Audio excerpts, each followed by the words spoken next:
So we've seen this movie, Michael Holley, of receiver trades. And we've also seen the movie, and I had an executive with another team explain to me how well the Rams create trade buzz. And they did it with Cooper Kupp. What happens is we got a Sunday Splash report that along the lines of teams are interested, might be available. Like, if there's a team that's interested, they're not telling the world. They don't want all the other teams to show up and bump up the bidding. Anytime you hear that there's a player that multiple teams are interested in trading for, the team that's putting it out there is the team that would be trading him. They want maximum interest. That gets them maximum trade compensation. So that started over the weekend, and now, lo and behold, reportedly, according to The Athletic, there are talks with Cooper Kupp potentially going to a new team. And the question is where. The question is how much will the Rams get? They're willing to pay some of his salary. He's got a $15 million base salary. He's due more than $9 million over the balance of the season. The question is, where does he go? Obviously not Kansas City unless they're going to do a 1-2 punch here. But Cooper Kupp, Super Bowl 56 MVP, even though it should have been Aaron Donald. Cooper Kupp has that Super Bowl MVP. He had a tremendous season in 2021, 145 catches, 1945 receiving yards. I might be off a little bit, 16 touchdowns. May have to tweak here or there, but I think that's what it was. I think that's the stat line, 45, 19, 45, and 16. Incredible year. Since then, he's in his 30s now, starting to dip a little bit, and it very well could be that Cooper Kupp is done with the Rams, which would suggest, they're talking like he's going to play on Thursday night. Do you run that risk if you might trade him? I don't think you run that risk if you're the Rams. If you think you could get as much as, what are they looking for? Second round pick? I don't buy that. But whatever they're looking for, if you play him and he gets injured, you ain't going to get it.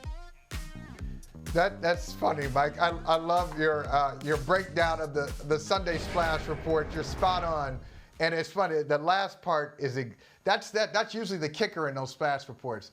Well, they're looking for a second round. When you get the price in there too, second round pick. They do that. They'd be willing to pay the salary, and I would like to see an analysis of how many times the pre-report matches the reality when it comes to compensation.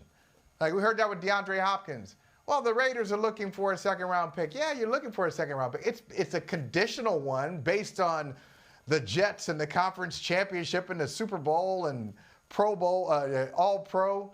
But when you usually hear that, this is what we'll accept, that's the top end of it. Anybody can ask during a negotiation. You can ask for anything, but what you ultimately get is going to be lower than that. So if the Rams are looking for a second-round pick for Cooper Kupp, I just don't think a contender would do that. It doesn't make a lot of sense based on what he's done, and we just had the chart up there, what he's done the last couple of years and what he's done this year. He got off to a great start this year, but he hasn't played in a long time, and you just don't know how long he's going to hold up. I think he would have been great for Kansas City. I say that with an asterisk because I'm still not sure Kansas City's done, but he would be a great fit for exactly, you outlined it perfectly earlier, what the Chiefs want to do, all those layers. He'd be an awesome underneath guy with the ability at times to go up top, go vertical. I think he'd be great in Pittsburgh too. I think Pittsburgh could use another wide receiver,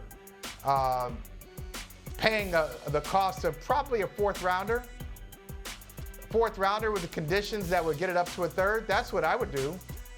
But I just don't see, at this point of his career, based on his availability, his lack of availability the last couple of years, I don't see anything big, anybody giving up a first or second rounder for him.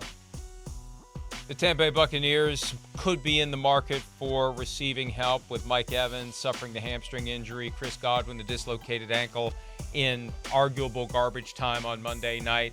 You've also got the 49ers who have issues at receiver. Brandon Ayuk lost for the year. Deebo Samuel was hospitalized with pneumonia recently. He's now reportedly out of the hospital. So there will be options for the Rams and Cooper Kupp. The Steelers are fascinating to me because they like to lurk. They like to hover. They like to wait, to swoop in and get a bargain. And they're not going to go too quickly. No sudden moves. They don't like to be perceived as being desperate in a situation like that. And if it means they don't get the guy, so be it. That's the best way to get a good deal. You act like you don't want him. We're just here. If your situation with that team or that team or that team doesn't work out and you want to talk, we'll talk. If you don't, we really don't care. And that's their attitude. That's what it was with Brandon Ayuk in the offseason.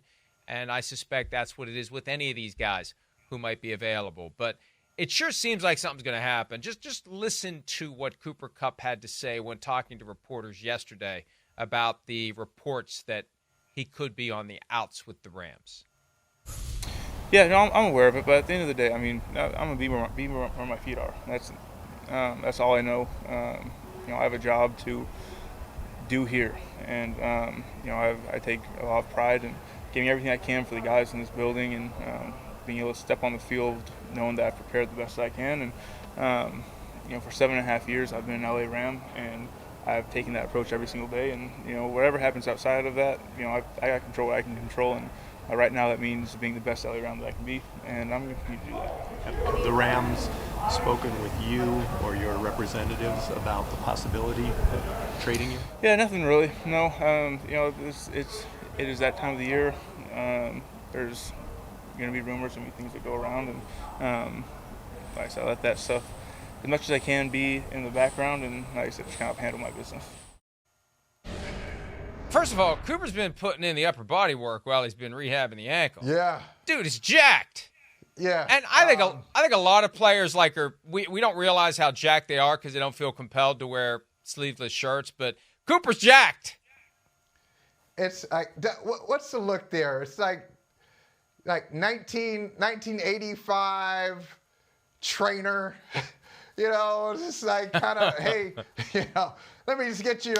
He'll come and get you pumped up, get you ready. It's Gold's Gym, nothing fancy. Come on in there. Come on, let's go. One more set. Let's do this. I mean, wow.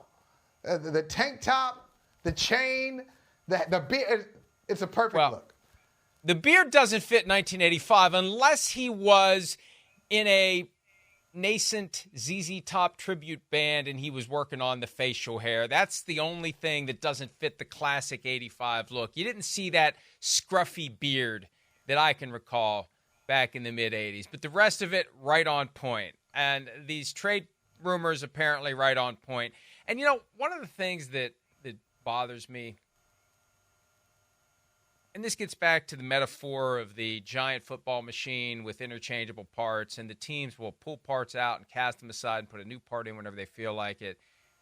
The concept in any sport that you can just snap your fingers and trade a player, like you're swapping a shoe for an ice scraper with your neighbor, and the players got no, unless you negotiate a no trade clause. I know. You can negotiate a no trade. Oh, you should have asked for a no trade clause if you didn't want to be traded. Just shut up, people, if you're going to say that. The point is, they can indiscriminately send anyone, anywhere, anytime. It further dehumanizes the professional athlete, where he's a piece of property. And we're just going to say, boom, you're out. You go here. Your family loves it here? Too bad. You like playing for the team? Too bad.